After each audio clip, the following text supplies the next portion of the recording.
Hello students, मैं doctor सुचिता भुइया, करीम city college. आज हम BEd semester 2 paper 7A unit 1 से aims of economics in higher secondary level का अध्ययन करने जा रहे हैं। आज हम देखने जा रहे हैं कि अर्थशास्त्र का अध्ययन करते समय हमें एक शैक्षिक उद्देश्य क्यों निर्धारित करना पड़ता है। शैक्षिक उद्देश्य या हम कह सकते हैं एम्स, यदि कोई भी कार्य या कोई भी विषय पढ़ते समय यदि हम उद्देश्य निर्धारित नहीं करते हैं तो उस कार्य को करते समय हम दिग्भ्रमित हो सकते हैं, यानी अपने रास्ते से भटक सकते हैं। तो हमें कम से कम समय पे वो लक्ष्य को प्राप्त करना, उस उद्देश्य को प्राप्त करना ये आवश्यक है। तो अभी हमको देखना है कि यह शैक्षिक उद्देश्य के ऐसे कौन कौन से स्रोत हैं जो हमें प्रभावित करते हैं। तो आज हम देखते हैं शैक्षिक उद्देश्य के स्रोत को 3 वर्गों में बांटा जाता है। पहला, समाज, जिसको सोसाइटी। हम जानते हैं कि यह एक ऐसा स्रोत है जो शिक्षा के सामान्य तथा विशिष्ट दोनों ही प्रकार के, जिसको जनरल एंड स्पेसिफिक एम, दोनों ही प्रकार के उद्देश्यों को निर्धारण में महत्वपूर्ण भूमिका अदा करता है। इसी तरह से हम जानते हैं कि शैक्षिक उद्देश्यों का निर्धारण समाज द्वारा अपनी आवश्यकताओं एवं आकांक्षाओं की पूर्ति तथा समस्याओं के समाधान के लिए किया जाता है। अतः समाज एक महत्वपूर्ण स्रोत है। इसी कड़ी में हम यदि देखें तो दूसरा स्रोत व्यक्ति है। व्यक्ति, हम जानते हैं कि व्यक्ति से मिलकर ही समाज बनता है, तो समाज का एक अंग व्यक्ति है।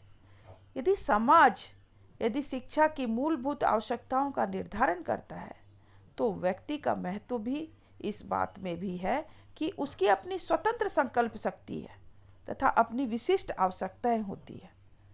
इन आवश्यकताओं को उसके व्यक्तिगत विकास के लिए या इंडिविजुअल डेवलपमेंट के अंतर्गत रखा जा सकता है।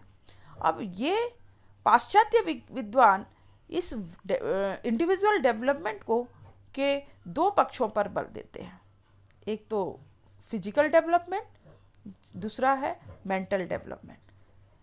अब मेंटल डेवलपमेंट के अंतर्गत हम लोग कह सकते हैं cognitive domain, effective domain and psychomotor domain को रखते हैं, या हम कह सकते हैं संज्ञानात्मक पक्ष, भावात्मक पक्ष तथा मनोचालित पक्ष को भी रखा जाता है।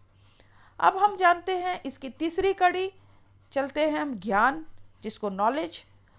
यह एक महत्वपूर्ण भूमिका अदा करता है शैक्षिक उद्देश्यों के निर्धारण में, किंतु पहले कुछ दशक पूर्व हम केवल इसी ज्ञान को ही एकमात्र स्रोत मानते थे और व्यक्ति और समाज की उपेक्षा करते थे। किंतु अब समाज, व्यक्ति तथा ज्ञान तीनों के संतुलित रूप पर बल दिया जाता है। केवल ज्ञान को ही नहीं, व्यक्ति और समाज को भी ध्यान में रखा जाता है। प्रत्येक मनोवैज्ञानिक नहीं, प्रत्येक अर्थशास्त्री ने अलग अलग तरीके से अर्थशास्त्र के शिक्षण के लक्ष्य को निर्धारित किया है। आज हम देखते हैं कि जैसे जोड ने अपनी पुस्तक अबाउट एजुकेशन में बताया है, टू इक्विप ए बॉय और गर्ल टू अर्न हिज और हर लिविंग। मतलब प्रत्येक बालक को अपनी जीविका कमाने के योग्य बनाना। यदि कोई विषय पढ़ते हैं और यदि हम उस विषय को पढ़ने के पश्चात हम जीविका कमाने के योग्य नहीं हो पाते हैं या अपना जीवन यापन नहीं कर सकते हैं तो उस विषय को पढ़ने से कोई फायदा नहीं है। इसी तरह से हम कह सकते हैं कि उन्होंने कहा है कि to equip him to play his part as the citizen of a democracy, या उसको एक सफल नागरिक बनाना जिससे कि वह कार्य करने के, इस समाज में कार्य करने के योग्य बन सके। या हम कह सकते हैं कि उनको इनकी इतनी शक्तियाँ, सामर्थ्यों का विकास करना जिससे उनके सामने आने वाले जीवन को वो अपना जीवन को वो व्यतीत कर सके। इसी तरह पीगू ने कहा था कि उनको ज्ञान प्राप्त करना और व्यवहारिक जीवन की समस्याओं को सुलझाना। वैसे ही मार्शल ने कहा था कि सेकेंडरी स्कूल के अर्थशास्त्र का उद्देश्य आधुनिक अर्थशास्त्र के सिद्धांतों का निरीक्षण और सामयिक रीतियों एवं व्यवहारों की समझदारी तथा द्वारा अध्यापन करना होना चाहिए, या दिन प्रतिदिन के जीवन के लिए अर्थशास्त्रीय सिद्धांतों को व्यवहारिक प्रदान करना। इस प्रकार बहुत सारे अर्थशास्त्रियों ने, या इन्होंने, मार्शल ने यह भी किया है, कहा था कि छात्रों को व्यवहारिक जीवन की समस्याओं को सुलझाने योग्य बनाना। इस प्रकार बहुत सारे अर्थशास्त्रियों ने अपने अनेक अर्थशास्त्री अनेक प्रकार से इन्हें व्यक्त किया है उद्देश्य को। आज हम देखते हैं कि हम किस प्रकार से लिख सकते हैं। जैसे हम कह सकते हैं to promote wiser purchasing and consumption of food, clothing and health. जैसे हम कह सकते हैं कि यह हम उनके आवश्यकताओं की वस्तुओं को किस प्रकार से अपने सीमित साधन से किस प्रकार से आवश्यकताओं की वस्तुओं का उपयोग करना या उनकी क्रय शक्ति में वृद्धि करना, कैसे हम परचेज कर सके। इसी तरह हम कह सकते हैं to provide experiences that will improve the ability of student to take rational choices। यानी हम उनको इतना अनुभव प्रदान कर सके कि वो आवश्यकता अनुसार तर्क संगत चयन कर सकते हैं, उनकी शक्ति का विकास हो सके। इस तरह से हम दूसरे तरह से लिख सकते हैं। तीसरा हम क्या कह सकते हैं to develop intelligent consumer citizenships, नागरिकता के उन गुणों का विकास करना जिससे वह कुशल उपभोक्ता बन सके। या to acquaint the students with agencies and sources of information that are helpful to the consumer, छात्रों को उन साधनों एवं सूचनाओं के स्रोतों से परिचित कराना जो एक उपभोक्ता के लिए लाभदायक होते हैं। या हम कह सकते हैं छात्रों में आर्थिक समस्याओं के लिए व्यापक सामाजिक विवेक उत्पन्न करना या उच्च स्तरीय मूल्यों एवं रुचियों का विकसित करना। इस प्रकार हम बहुत सारे हमने लिखकर बताए हैं। जैसे हम कह सकते हैं to cultivate an appreciation of the role of consumer in a profitable economy, लाभ की अर्थव्यवस्था में उपभोक्ता के कार्यों की सराहना करने की शक्ति विकसित करना। अब यही आगे हम और बढ़ते हैं to promote cooperative attitude that tend to increase the economy well-being, सहयोगी दृष्टिकोण को प्रोत्साहित करना जिससे आर्थिक कल्याण में वृद्धि हो। To provide means of evaluation of the techniques of the advertising, प्रचार की रीतियों के मूल्यांकन के साधनों को प्रदान करना। To develop the understanding of the significance of public expenditures, राजकीय व्ययों के महत्व को समझने की शक्ति उत्पन्न करना। इस प्रकार हमने बहुत सारे आपको बताए हैं। अब हम देखते हैं कि अर्थशास्त्र के शिक्षण में हायर सेकेंडरी लेवल पर अर्थशास्त्र शिक्षण से का क्या उद्देश्य है, क्या लक्ष्य है।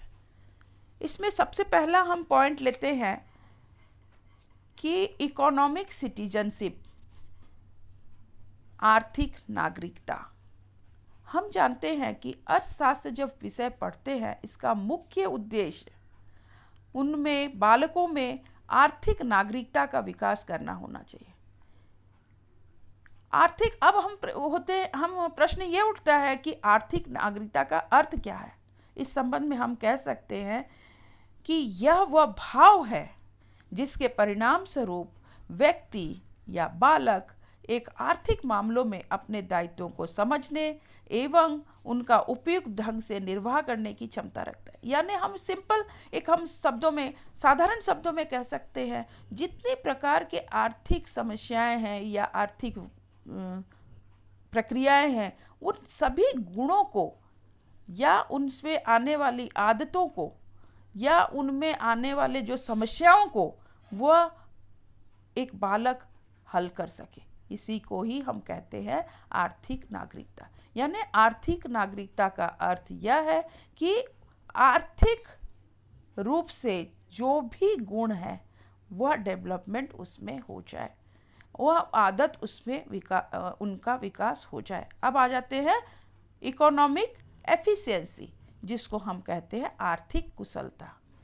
यह वह क्षमता है जिसके द्वारा व्यक्ति अपना भार स्वयं उठाने में समर्थ होता है। यानी उसके पास इतनी एबिलिटी होती है, इतनी एफिशिएंसी होती है कि वह समाज के या दूसरे व्यक्तियों पर भार स्वरूप नहीं होता। वह अपना जीविका यापन खुद कर सकता है, अपनी कमाई, अपने जीविकापार्जन वह खुद कर सकता है, वह कमाने योग्य खुद बनता है। इसलिए हम कह सकते हैं आर्थिक कुशलता। थर्ड हम पॉइंट करते हैं आर्थिक समस्याओं की समझदारी, अंडरस्टैंडिंग ऑफ इकोनॉमिक्स प्रॉब्लम्स। देश में या उनके निवासियों में बहुत सारी आर्थिक समस्याएं होती है। व्यक्ति या बालक उनसे अवगत होना आवश्यक है। यदि वह इनसे अनजान रहेगा तो अपने जीवन को सफलतापूर्वक व्यतीत नहीं कर सकेगा। जैसे अभी आप देखते हैं कि ये लॉकडाउन का पीरियड है और इस समय देश किस प्रकार की आर्थिक स्थिति से गुजर रहा है और कैसे हमारा आर्थिक स्तर अभी डावाडोल है और भविष्य में किस प्रकार की आर्थिक कठिनाइयाँ, आर्थिक समस्याएं आ सकती हैं। यदि हम इस प्रकार का समस्याओं को न समझें तो भविष्य में हमें अपनी समस्याओं का समाधान आसानी से नहीं कर सकते। किस प्रकार से बेरोजगारी आएगी, किस प्रकार से और अन्य जानकारियाँ, आर्थिक जानकारियाँ, ये हमें जानना जरूरी है। इसी तरह से हम देखते हैं नेक्स्ट, सेंस ऑफ रेस्पॉन्सिबिलिटी, उत्तरदायित्व की भावना। इस स्तर पर छात्रों में उत्तरदायित्व की भावना का विकास किया जाना चाहिए, जिससे उनमें उनके साथ आने वाली आर्थिक क्रियाएं, इकोनॉमिक्स जितने भी फंक्शंस है या प्लानिंग्स है या कम्युनिटी है, इसमें वो खुद सक्रिय रूप से भाग ले सकते हैं। या अपने जैसे स्कूल्स में कोई कैंटीन चल रहा है या कोई बजट बना रहे हैं किसी प्रोग्राम को करने के लिए, या कोई एक कोऑपरेटिव बैंक चला रहे हैं, तो छात्र इसमें अपनी पूर्ण दायित्व से इसकी कार्यभार संभाल सकते हैं और इसको संचालित कर सकते हैं। यह हो गई उत्तरदायित्व की भावना। फोर्थ पॉइंट हो सकता है इसका कुशल उपभोक्ता, एफिशिएंट कंज्यूमर।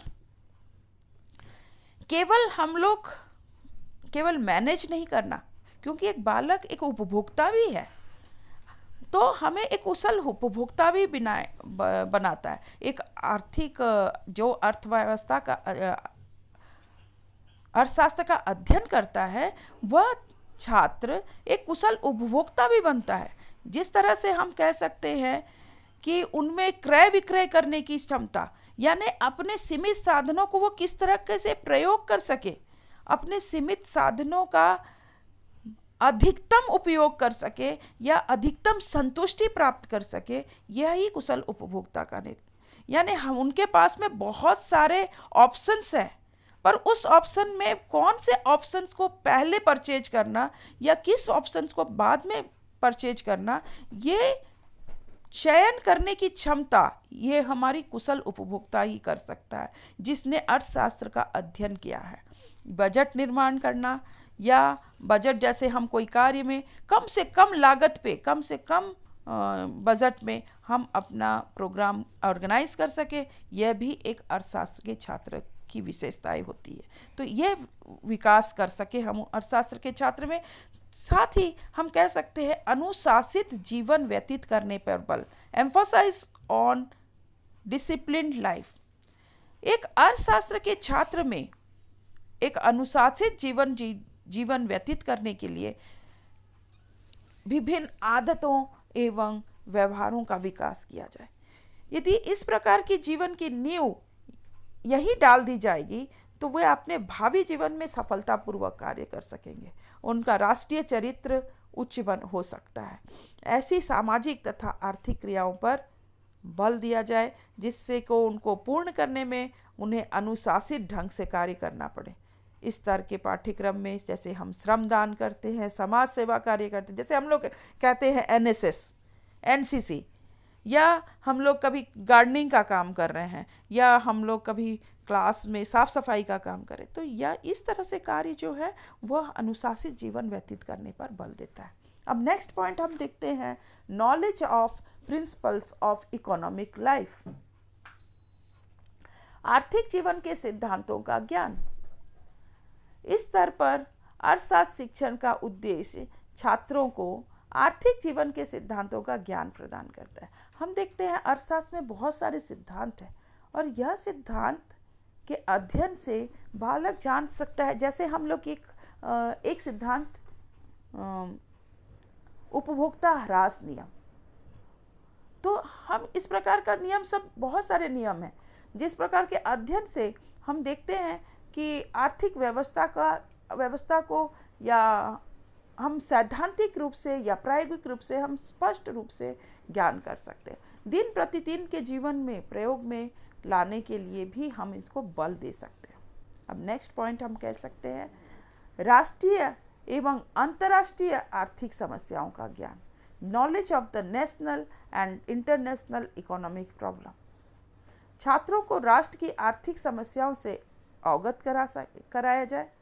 जब तक बालकों में इन आर्थिक समस्याओं या आर्थिक संबंधों से अवगत नहीं कराया जाएगा, पहचान नहीं कराया जाएगा, तब तक वे आर्थिक नागरिकता को प्राप्त करने में असमर्थ रहेंगे। अतः इनकी समझदारी और ज्ञान प्रदान करना आवश्यक है। इसी तरह से हम कहते हैं डेवलपमेंट ऑफ साइंटिफिक एटीट्यूड। माध्यमिक स्तर पर अर्थशास्त्र शिक्षण का परम आवश्यक है। छात्रों में वैज्ञानिक उद्देश्यों का दृष्टिकोण का विकास करना चाहिए। इसके लिए छात्रों में स्वतंत्र चिंतन करना तथा निर्णय करने की आदतों का भी विकास किया जाए, तभी वैज्ञानिक दृष्टिकोण का विकास हो सकता है। तो इस तरह से हमने देखा कि हायर सेकेंडरी लेवल पर हमने बहुत सारे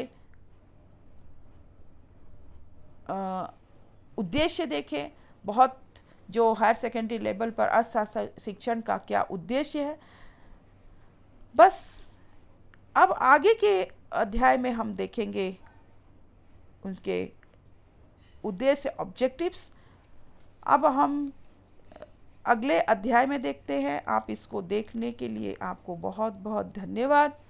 अगले अध्याय में हम अर्थशास्त्र शिक्षण के ऑब्जेक्टिव्स देखेंगे। Thank you.